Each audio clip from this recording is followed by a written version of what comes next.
পেশায় আয়ুর্বেদিক চিকিৎসক, অথচ সরকারি অনুমোদন ছাড়াই তিনি হাজির সেবাশ্রয় ক্যাম্পে। তিনি রোগী দেখে দিয়েছেন মডার্ন অ্যালোপ্যাথি ওষুধও। আয়ুর্বেদিক চিকিৎসকের অধিকারের বাইরে গিয়ে ডাক্তারি ফলিয়ে রীতিমতো চর্চায় আয়ুর্বেদিক চিকিৎসক আকবর হোসেন মণ্ডল। সেবাশ্রয় ক্যাম্পের পরতে পরতে শুধুই দুর্নীতি তা বলাই বাহুল্য, কিন্তু বিনা অনুমতিতে সেবাশ্রয়ে ডাক্তারি করলেন কার ভরসায়? জবাব দিতে পারলেন না ডায়মন্ড হারবার 1 নম্বর ব্লকের BMOH তাপস রায়। বললেন, হাসপাতালের নির্ধারিত ডিউটি করে কখন কিভাবে সেবাশ্রয় ক্যাম্পে হাজির হলেন বিতর্কিত আয়ুর্বেদিক চিকিৎসক আকবর হোসেন মণ্ডল তা জানেন না তিনি।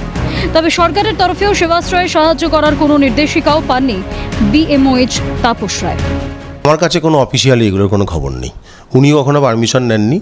ঠিক আছে, উনি কোথায় গেছেন, আমার কাজ করেছেন, আমার ব্লকের ওনার যা ডেজিগনেটেড ডিউটি সেটা উনি করেছেন। তারপরে আগে পরে কি করেছে আমার জানা নেই, কেননা আমাদের CMOI স্যারের গাইডেন্সে আমাদেরকে বলা হয়েছিল যে মোটামুটি যদি কোনো রকম হেল্প কোনো কিছুতে লাগে, ঠিক আছে, তাহলে সেটা আমাদের পক্ষে যতটা সম্ভব সেটা করা, কিন্তু সেরকম কোনো সরকারি গাইডলাইন আসেনি।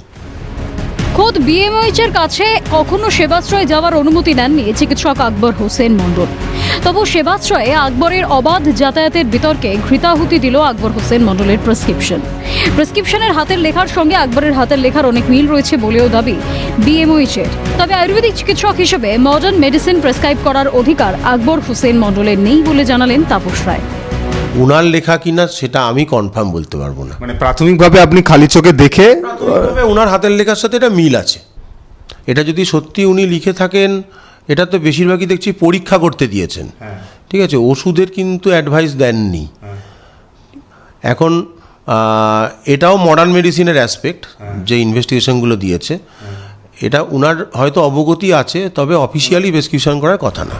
তবে শোরগোল শুরু হতেই আকবরের এহেন বেপোয়ারা গতিবিধি নিয়ে মুখ খুললেন একাধিক চিকিৎসক। তারা বলছেন, আকবর কেন্দ্রের নির্দিষ্ট একটি স্বাস্থ্য প্রকল্পের আওতায় আয়ুর্বেদিক মেডিকেল অফিসার। স্কুলে স্কুলে পড়ুয়াদের স্বাস্থ্য পরীক্ষা তার কাজ, কিন্তু 2019 সালের তৎকালীন BMOH আনুকূল্যে তার ক্ষমতা বৃদ্ধি বাড়ে হুমকি তমকি। এমনকি তৃণমূল কংগ্রেসের ঘনিষ্ঠ বলেও পরিচয় দিয়ে ক্ষমতা জাহির করেছেন বারংবার, দিতেন প্রচ্ছন্ন হুমকি। উনি কিন্তু রাজ্য সরকারি পার্মানেন্ট কর্মচারী নন, উনি NRHM বা NHM বলে এখন, ন্যাশনাল হেলথ মিশনের আন্ডারে RBSK বলে একটা প্রকল্প আছে, সেই প্রকল্পের আন্ডারে উনি আয়ুর্বেদিক স্কুল হেলথের অফিসার। ওনার কাজ হচ্ছে স্কুলে গিয়ে বাচ্চাদের হেলথ চেক আপ করায়। 2019 সাল নাগাদ এখানে সেই সময় যে BMOH ছিলেন, ওনার বলতে পারেন কিছুটা প্রশ্রয় বলুন বা আশীর্বাদ পেয়ে উনি হঠাৎ করেই খুব ক্ষমতাশালী হয়ে ওঠেন। যে ওনার কথা শুনে চলবে না তাকে নানানভাবে হেনস্থা করা, তাকে হেকল করা, তাকে লিটারালি বলতে খারাপ লাগছে গালিগালাজ করা, এমনকি গায়ে পর্যন্ত হাত দেওয়া, সেগুলোও উনি করেছেন। এই হাসপাতালে থ্রেট কালচারের জনক যদি কেউ থাকে সেটা উনি। এমনকি রাজনৈতিক প্রভাব খাটিয়ে করোনা অতিমারির সময় ডায়মন্ড হারবারে হওয়া সেফ হোমের ইনচার্জ হয়েছিলেন আকবর।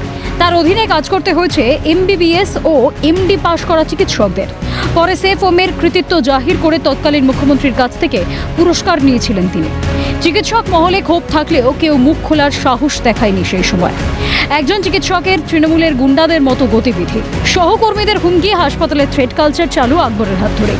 আর সেই ক্ষমতার জোরেই কি সেবাশ্রয়ে তার মেডিকেল কোঅর্ডিনেটর পদপ্রাপ্তি? কিন্তু আর কতদিন? আপাতত বিতর্ক এড়াতে অজুহাত দিয়ে অন্তরালে থাকলেও বিজেপি সরকারের আমলে আইনের চোখ এড়ানো মুশকিল আকবরের। সেবাশ্রয়ের কান টেনেই আকবরের মতো মাথাদের খুঁজে বের করা এখন সময়ের অপেক্ষা। রাজনৈতিক প্রভাবের কারণেই তার ভয়ে প্রত্যেকেই কিন্তু তটস্থ থাকতেন।